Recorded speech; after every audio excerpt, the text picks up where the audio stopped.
Hello, everyone. How does one write a great sentence?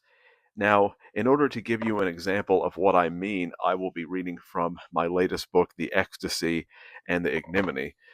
And I'll read to you the entire passage so I can show you the context and what I did. And then I will diagram the sentence and why I think it is a great sentence. I'm going to show you my writing process and how you might be able to accomplish the same thing. Through Catherine's relucent eyes, the agonies of the world, at least for a moment, were healed, and my heart was made pure and innocent.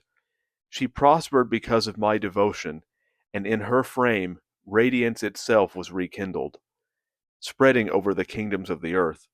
I held her gently, fearful that it might be for the last time. The air fell in love with celestial dreams, and by extension with her, their source. To not know her was to die a little each day, but to love her was to live 1,000 years in the breath of a kiss. Now, I really love that last sentence. In fact, I like it so much, it almost seems like it could have been written by someone else, not by me. It sounds like something out of an old novel or a story or poem, but no, it was in fact written by me. And I think there are several reasons why this sentence works so well. Um, for one, one of the things that I think makes a great sentence is when you try to go beyond the physical. So I'll try to diagram this sentence to show you what I mean. Like when I sit down and I try to write a novel or a short story or whatever it is, I'm trying to think, how can I make this sound poetic? How can I make this sound musical? How can I make this sound beautiful? Now, I'm not saying that you always have to follow these steps in order to accomplish that, but I do think there are a number of things that you can do. For example, in this sentence, when I say, to not know her was to die a little each day. Now, what does that mean? Now, obviously, what that means is that when he did not know her in the past, before he met her, it was like dying inside because he was not with her. He was not around her. Now, I'll give you some context here.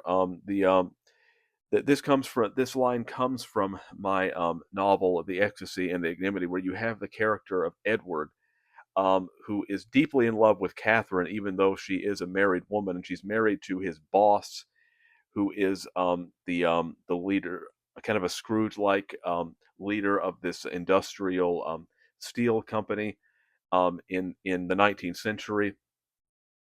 And there's a huge conflict because on one hand he doesn't want to betray his boss, but at the same time he is also deeply in love with Catherine. So the line to not know her was to die a little each day. That goes beyond just not knowing her physically. It's also just to not know her emotionally, to not be around her, to not be near her. It feels like death. Obviously, it's not a literal kind of death, but it feels like death. And then we get to the second part of the sentence, which goes, but to love her was to live 1,000 years in the breath of a kiss. So, what that means essentially is by loving her, by having that affection for her, it was like living again 1,000 years, like an eternity. That obviously not in a literal sense, but he feels such exhilaration here that it feels like he is living forever. Because when we get into an emotional state, um, that can alter our perception of reality, where we can feel much more elated than perhaps our present situation even warrants. But love and passion can make us feel divine, can make us feel immortal. It is through love that we often transcend our mortal selves.